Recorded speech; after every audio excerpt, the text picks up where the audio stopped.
What's up, you guys? It's me, your dirty blonde, Bridget B, and welcome to another shit show episode, like I like to say.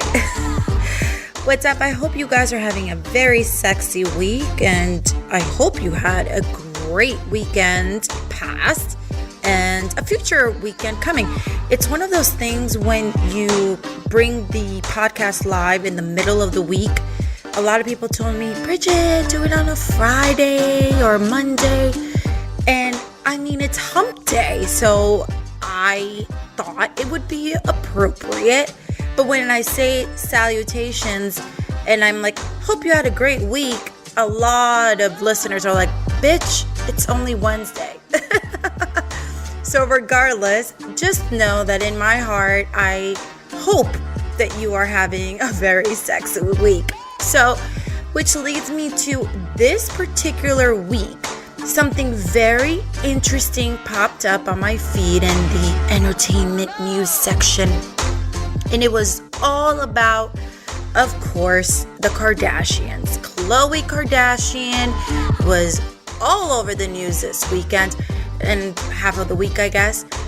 Now listen, when I say that the devil works hard, but Kris Jenner works harder, I am not kidding. It was referenced that someone, I think it's her grandma, leaked an unphotoshopped, supposedly unpleasant photo of Miss Khloe Kardashian. Now listen, in the millions of years that this family has been in the news, on E! And whatever other network they were on with Keeping Up with the Kardashians, and now Hulu coming up in a couple of months, can we think of anything that this family hasn't orchestrated? And when I say family, I say Miss Jenner. Between timing and publicity stunts, yada, yada, yada, it's a machine. The Kardashians are a machine. And Kris is the Willy Wonka. Like, she brought that family up. Can't take that from her at all. And anyone with 2 brain cells left after the fucked up we had has got to be able to see these things. Like, is it just me? I can smell a publicity stunt as much as I can smell a douchebag. Like, you give me a dude, I can smell if he's a douchebag from like 2 miles away. It's a gift. What can I say? And the thing is that, do we care? Honestly, frankly, do you care? Do you, John in Wisconsin, or do you, Hector in Mexico, who's listening, or you, Stephanie in the Netherlands, do you care if there was a Photoshop that wasn't to the Kardashians' liking, quote unquote, leaked? I mean, I know that I could give 2 fucks. How they make their money, none of my business. In another episode in the beginning of this podcast, when it used to be RSC, the first thing I said was how celebrities use sex in mainstream to their advantage, throwing us, adult performers, under the bus, while they themselves get to get elevated into billionaires. And I'm talking about you, Kim Kardashian. So, frankly, I don't give a fuck. However, this little Willy Wonka, let's call her, of a Kris Jenner stunt, and other medias and beauty bloggers and Instagram were just chiming in left and right. They were brutal, but they were also supportive. You were either brutal or you were supportive. I guess that's how the world works. You're either, 50-50 or whatever. And it was like, see, I told you she wasn't perfect. Liar. Told ya, Khloe Kardashian has does not have cellulite or whatever bullshit they were saying. And this one was saying, do better, Khloe Kardashian. And my favorite, this one was my favorite of all comments. Stop enabling a standard of beauty that young girls just can't get with your photoshopping, etc. That is where I started to give just a little bit of a fuck. I don't give too many fucks, but that's just when I'm like, if it wasn't because I had all this Botox in me, I would have raised my eyebrow. But instead, I just talk to myself like I usually do. I'm like, wait a minute. Let's back up here.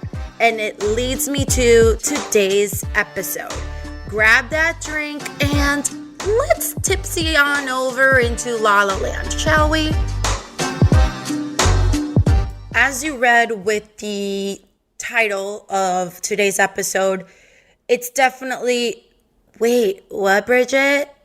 I'm sorry, I give you guys an accent of like California, and that's just because obviously with my traveling, I've been to California quite a bit. So I apologize if I gave you very much of a Valley Girl accent. I guess it's just the blonde in me. But as I was saying, as you were reading what the title of today's episode was in the description or in your iTunes, you're like, but wait a minute, Bridget, everything you've said up until now is the total opposite. And yes, although still true, but when it comes to beauty and adult entertainment, it kind of doesn't get more natural. And I'll tell you why. As a grateful and super blessed, active, busy, working female entertainer, I abide by the guidelines. There are certain guidelines that to be a success in a visual industry, you kind of have to abide by. Staying healthy, maintaining an outer appearance meant to be desired, shall we say? You know, like my nails done, my hair done, my tan, anal bleaching, if I have to name it. Waxing, my eyebrows, my teeth. It's a constant, everyday maintenance. It's what's the word? Not grotesque, but it's ungodly. Just how much of a outward maintenance I have to do to myself in order to work. In order for me to put food on my table, and I say that in a metaphorically kind of way, in order for me to get money, I have to work. How am I going to work if my nails aren't done? No one wants to see a porn star. No one wants to even see a fucking stripper with a hanging toenail. That's fucking disgusting. No one wants to see a porn star with flappy vagina. I sure as fuck don't. So I'm going to assume that the average full-blooded male and female that enjoy watching porn wants to see something aesthetically pleasing. Now, this is where we get into the what's nice for you isn't necessarily nice for him, isn't necessarily nice for her. I'm blonde with big tits, and I'm not everyone's cup of tea. For the average porn consumer that enjoys, say, Riley Reid, you probably won't like me very much. We're two different aesthetics. She's very successful in her right, and so am I. One isn't like the other. That's just the simplest way for me to describe it as how I see it. So because of the most part, I would say 75% of my work, I'll say 75, maybe even 85% of the work done in adult industry, ladies and gentlemen, does not get edited. Many times I've gone through images on Google, on Bing, wherever, and I'm like, holy shit, can a girl please get some fucking Photoshop up in here? Literally, I will see photos of me and, you know, I'm human. I've got cellulite. I have things that luckily I know how to pose, lighting, etc. can make it better, but you know, there's things still there. And I'll see these images and I'm like, fuck, fuck. Like, they didn't even edit it. And that is just something that has nothing to do with me. Once I'm done on set and I sign that 2257, my image is their property. I signed for it. I got paid for it. It's a fucking wrap. And forget about the videos. Depending on the studio, the video is edited to the aesthetics of the website, not necessarily to make sure that I look bomb AF. So, for example, there's one of my favorites, Bang Bros. Fucking love them. But Bang Bros has a very unique aesthetic to their brand. Bang Bros is bright, Latina, young, big cock, Miami, yada yada. And then there is another company that I love so much, and they're called Missa X. I was nominated. I don't know if I won. I forget. But Missa X is an extremely beautifully curated, cinematic, very acted-driven type of performance. Two very different genres of adult industry, both sexy, but different vibes. So in adult, when I say it's more natural, it's in part because the aesthetic to Bang Bros is being edited for them. And whatever Missa X is shooting, or Elegant Angel, or Brazzers, or Reality Kings, or Digital Playground, they are all just editing for their vision. They're not there to worry about a pimple, flab. So when I say that adult industry is pretty much as natural as it gets, is because, I mean, you have a camera, guy or girl, all up in there, just trying to get the damn shot so we can all go home. You have lighting that is so bright and so fluorescent. You see everything, and I mean everything. In previous episodes, I've stated that this industry just doesn't get the credit that it deserves. And it's not because I'm in it, and it's not because I work my ass off, no pun intended, but it's because there is so much work that goes to make a mainstream porn movie worthy of your hard-earned money. If that is the kind of adult you want to watch.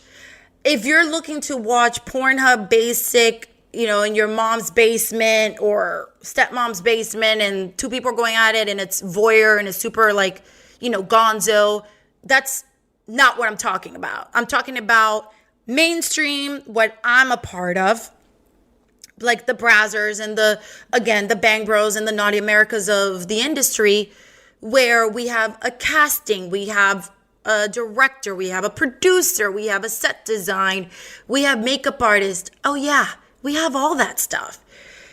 If you walked into one of the sets that I'm normally on 95% of the time, you'd think you were walking into HBO. You'd think you were walking into Cinemax. And when I hear someone say, get a real job, like, what the fuck? Like, you're just a porn star, get a real job. I always just punch them in the mouth. At least in my head, I do. I always say, really? Well, you go fucking do it then.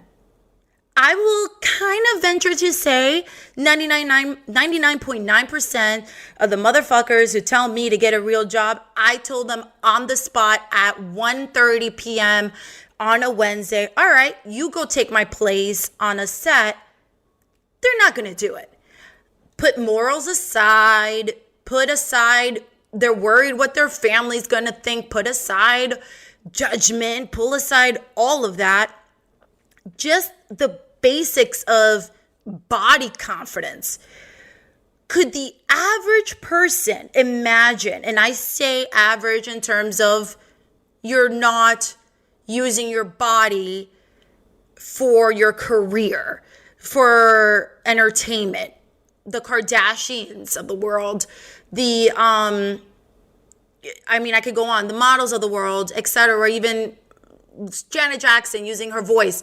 I couldn't imagine getting on a stage and performing to 100,000 people in Madison Square Garden because I don't know how to fucking sing.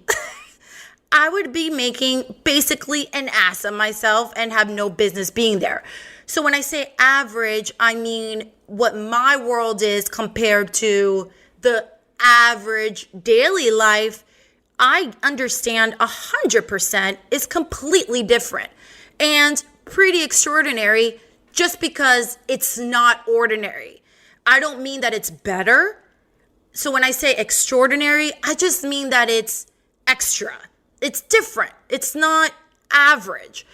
So going back to, would the average person imagine waking up to go to work and having all these cameras all up on you, even though the last thing you want to do today is just that? But if you're like me, and this is something I pride myself on, unless it's a health issue, I don't cancel. You just don't cancel. There's too many people on set that are counting on not only the performers showing up, but much like that quote goes, an actor is only employed until their next job. So we don't have a 9 to 5. So I take my work very seriously because I don't know if I'm going to get booked again. And that's just the lifestyle of an actor. And it's something that I signed up for. But the average person can't fathom the idea of not having that 9 to 5 paycheck. Now, I couldn't imagine not entertaining in whatever capacity. It's my job. It's my chosen career. And someone has to do it. I mean, think about it. If you're driving right now in your car, or if you're at home, which a lot of you have told me, you're just like sit at home, pop some wine, and you just listen with your friends or with your partner, which I love. So let's see and think about this for a second. Isn't it safe to say that someone has to teach at the schools? I'm not going to do it. I don't have the patience for kids. Someone has to be that person at the bank making your cashier's check. That person's there 9 to 5, Monday through Friday, maybe on a Saturday. Someone has to be your mechanic. Shit.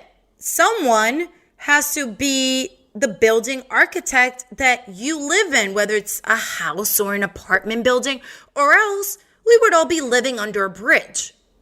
Well, maybe because I'd probably make like a really cute shack right by the beach made out of like Blue Lagoon material. It's like for me, I always feel that once I realized, and it took me years to realize that I have nothing to be ashamed of. I have no regrets whatsoever because my whole career has been based upon me, what I've wanted to do, how I wanted to live my life. And when I say that what the architect does, what the mechanic does, what your local cashier does, it's a world that you realize, oh, do you, boo, and I'll do me. And thank you for wanting to do that because I can't do it. And we live in a world where we all coexist and we all flourish because of our next door neighbor, because of that person. Like that person who packs your groceries is making it quicker for you to get to your car so you can get to work faster, or so you can get to your home faster and make dinner. And I'm always like, you know what? Thank you. Thank you for being here. I'm not going to do it, but thank you. I was watching the Masters for golf. Don't roll your eyes. I have a whole episode on this, on sports coming up. But long story short, I was watching the Masters and I was wondering and thinking to my head how much this relates to so many things that I think about in my everyday life. How there's the golfer and there's the caddy. And then I was told that that Tiger Woods' caddy makes millions of dollars, and he wrote a book, which I'm supposed to read, and I'm about to get ready for my episode. And it's very interesting to think that me, with my own personality, I couldn't be the caddy. I don't care how much money I would make with Tiger Woods. It's just not who I am. I enjoy being, yes, in the spotlight. I enjoy entertaining. I enjoy being that person and making someone laugh, making someone smile. I would want to be the golfer. But I also realized that I need my caddy. I'm not going to walk around with a big ass bag on top of me, A, and B, the camaraderie that they have with each other, I'm told, is very beneficial to the golfer. They need their caddy for support and for tips, etc. How awesome is that? That makes me love golf even more, because it's Batman and Robin. Like, you need each other. And the reason I mention all of this is because when I say that, a lot of times the key to happiness is just minding your own business. The fact that all these bloggers and whatever people were chiming in on Khloe Kardashian were just so upset, and we're just like, see, I told you she wasn't perfect. I was just like, so? Like, who the fuck cares? Why do you care so much? Because, they were just chiming in. And then they started going into Instagram models and other celebrities, how just imposing this impossible standard of beauty. That's when I was like, wait a minute. Are we now not allowed to enjoy a beautiful woman on a cover or in a post? If said beauty is indeed photoshopped, isn't it because, dare I say, it's just entertainment? If social media, right, is taken into context of reality, I can't help you with that. That's just something that should be such basic knowledge. Unfortunately, not many people, I've noticed, and these are all my opinions, but people just don't seem to be able to grasp that idea, much like grasping the idea that not all porn is naturally done at home.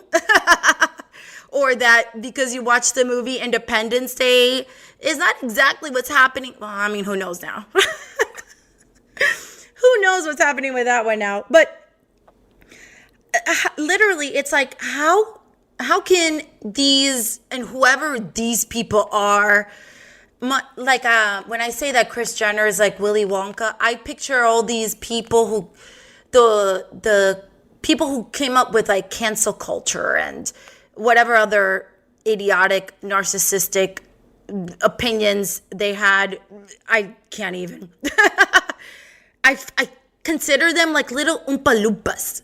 I feel like they're little, just running around, and I guess they have nothing else better to do, because if they had a job and were working, they wouldn't be thinking all this bullshit, because I never thought about it until they brought it up.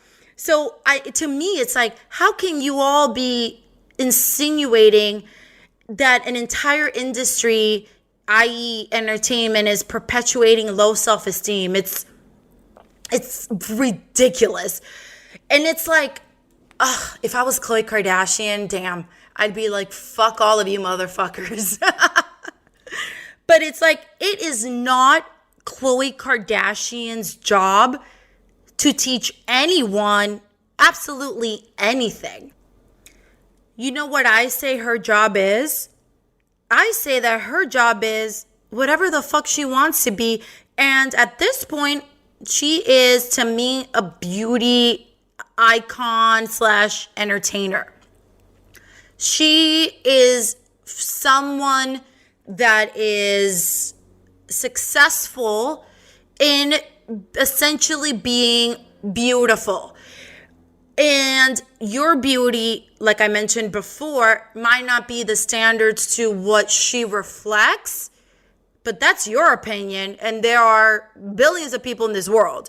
So the fact that the same industry, now work with me here. Let's back it up a little bit with the same industry that made it possible for this entire family to be billionaires, and I say that with the letter B, are now criticizing. Am I right? Is it safe to say that? I had no idea who the Kardashians were until E! Entertainment put them up in their own show because of their father and O.J. Simpson. Had the E! channel, which is a media company, not developed this family, I don't know who else would have been there. Probably no one. It just happened to be the luck of the draw. And it happened to be that it was a perfect time for the creation of this family. That was not me. That was not you who did it. It was them. And yet, here we are in 2021, where them are the little Oompa Loompas running. Is that the right word? The little Oompas, like, I'd say midget, but I'm sure that's like totally politically incorrect. So these little Oompa Loompas are running around are the same motherfuckers who brought it to us. And with the million plus people that were commenting are feeding off of it. Like they can't get enough. And if your brain cells, and I'm asking that they're still there, are working, I hope that it sparks sort of an inspiration in you into looking at things perhaps a little bit differently. Now, why is it that a business of theirs, which is beauty, any of mine? It's not. I'm not a Kardashian. If I was, I'd play the game just as well, if not better. I wouldn't be hating, but that's just the kind of personality I have. And I enjoy looking at beautiful things.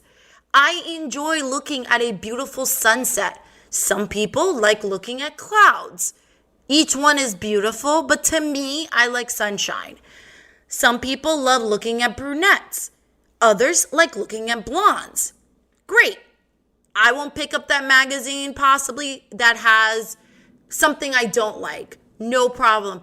But it's such a world with so many likes that to say that this particular beauty aesthetic is perpetuating low self-esteem is saying that indeed those of us, i.e. myself, who think they're beautiful and who enjoy looking at them because it inspires me is wrong. I get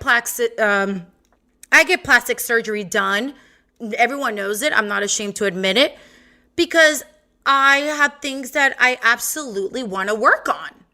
Be sure to rate, review, and most importantly, subscribe wherever you pod. But for me, I was also taught from a very young age that there was absolutely no one I could count on. I had to figure shit out for myself. I had a very positive upbringing. And I indeed had a family that would always tell me, especially my mom, just how beautiful I was and how much she loved me. And my home was a safe place. I got my self-esteem from myself and my family. So when the real world would want to tear me down, I had the foundation. I had the toolbox, and I had the resources in my own head, in my own little brain cells that led me to have my own self-esteem and my own confidence. I had buck tooth when I was growing up, and people would call me like horse face. And when I had braces, they'd call me metal mouth. Like, I was damned if I did, and I was damned if I didn't. My personality was that of, well, I'm going through it, and it's going to get better because I'm going to make it better. That's why I begged my family to give me braces. Lord knows we couldn't afford it, but my mom did what she had to do to make sure I had them, because she knew they looked awful, and I was always, dancing around in my tutu, and I was always singing even though I can't sing. And I was always just performing. I was always just doing something. And she always knew, oh shit, this bitch is gonna need her teeth fixed. So she did what she had to do to fix them. And here I am, still standing, stronger than ever. And my family views are so strong because even in today's age, I just feel like these dumbasses who make these things like cancel culture a thing, they're just putting things and projecting onto us how fucking shitty they feel. Now, if there is something about your looks that you don't like, go do something about it. If you want to lose weight, get a nutritionist or go on YouTube and figure out what's going on, and you want to get your hormones checked, or you just stop eating like shit. If you want bigger tits, go buy some. No one's stopping you. This is why we live in this beautiful country. You can do what you want with your body. So if you want big tits, go get them. But this whole mentality that the world has to change to make it nicer and easier for you is absolute bullshit, and I don't stand for it. So, excuse me if a standard of beauty is too much. Well, you know what? It's goddamn entertainment. If you think that the Kardashians are what true life is supposed to be, you have bigger issues and bigger problems than any of us could fix, and you need to fix them yourself. And that's what I have to say about that. Frankly, with all the bullshit that's happening out there in the world and the news and all that, I want to see an aesthetically pleasing photo, a commercial, magazine cover. Easily, one of the dumbest comments that I read under Khloe's article was, well, what's next? You're all going to remove auto-tune? Yup. Oh, that one, that Pandora's box definitely opened. Well, if you're going to remove auto-tune, there goes half of your rappers, right? You can call it out. You know who I'm talking about. And what, Britney Spears, bless her little heart. Now, what I'm not going to do is tell anyone how to sing or how to do their music, because I'm not a musician. And I am not wanting to be the next Mariah Carey because I don't know how to sing. But whatever, and Mariah's a beautiful singer. I'm not saying she uses autotune. I'm just saying that it's their lane and I keep them there. I have no business in it because I'm still going to buy the records because it still sounds bomb. I'm still going to put it up in my car, while I'm driving after work and the breeze is going through my hair and you have that moment, where your jam comes on and you're loving it. I'm not going to sit there and be like, oh, he can't sing, I'm changing the channel. No, it sounds right. But whatever that producer had to do to make that song sound better for us to enjoy is something I would never know how to do because I'm not a producer. And this is where people stay in their lane. I hope this is where my head goes and I share with you because I just feel we're all fucking friends here. But when Kris Jenner is managing you, and Kris Jenner is not only your mom, but your manager, and she got you to where you are now, you'll do what you have to do. And I think in a way it was a little bit of fresh air for Khloe because it's hard. like I said earlier, there's a lot of things that in days where I would rather not go and have a camera in my face and have the lights on me because I just don't feel sexy. But work is work and I have to work. And I make do with what I've got, and that's why I always try and be prepared all the time, which is why maintenance is so crucial for, strippers and for us in adult, because if we get called, I'll be damned if I miss a shoot because my extensions aren't in. No. So you always have to be prepared. And I think for Khloe, this could have been a little bit of a fresh air where I hear she wants to have another kid or something. And it's like, when you have that much pressure on you, it's nice to kind of deflate it a little bit. And if this was Kris Jenner's way to take some pressure off of her, like, listen, all right, we did it long enough. Let's give them a little dose of this. Not only will it get people talking, but it will give you a little less pressure. I'm sure they were like, all right, let's do it. But then again, who knows? Frankly, not caring. Like, oh shit, y'all not perfect? Well, neither am I. And you're photoshopping, and I say that from me to them, like the Kardashians photoshopping and editing is in no way affecting if I'm putting food on my table. So carry on. Do you, boo? Thank you for keeping me entertained because I still love the show. And at this point, there hasn't been a bigger shit show than the Caitlyn shit and, the little one getting pregnant at like 20. And with Tyga, who's like a whole mess. Like, this family has given us so much entertainment and they're laughing all the way to the bank.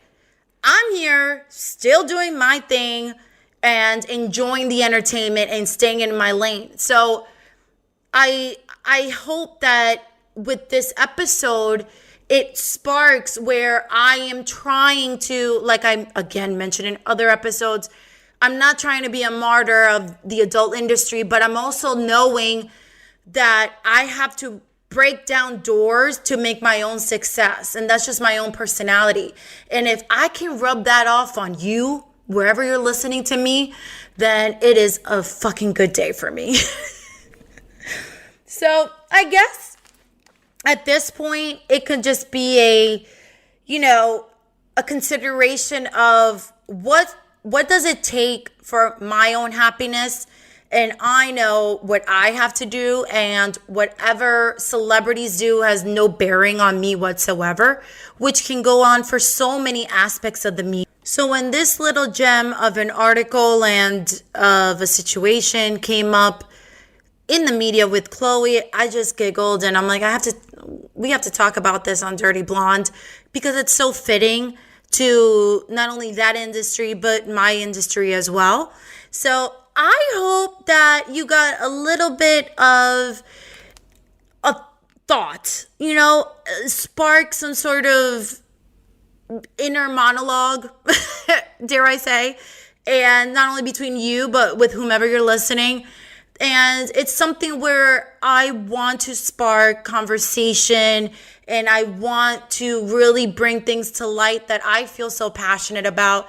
And this is definitely one of them. So thank you so much for listening this week. I hope that you are back on your feet on a Wednesday and having a really good hump day. And stay tuned to next week's episode. And by the way, if you haven't yet, make sure you check out the DyrtyBlonde YouTube. All the links are in the episode description, right wherever you pod. Thank you so much for following. Thank you for charting the DyrtyBlonde all over the world every week. We're still in the top 150 in the United States, which is mind-boggling. Thank you so much to chartables.com for all that info. And until next episode, stay motherfucking dirty. Love ya. Bye.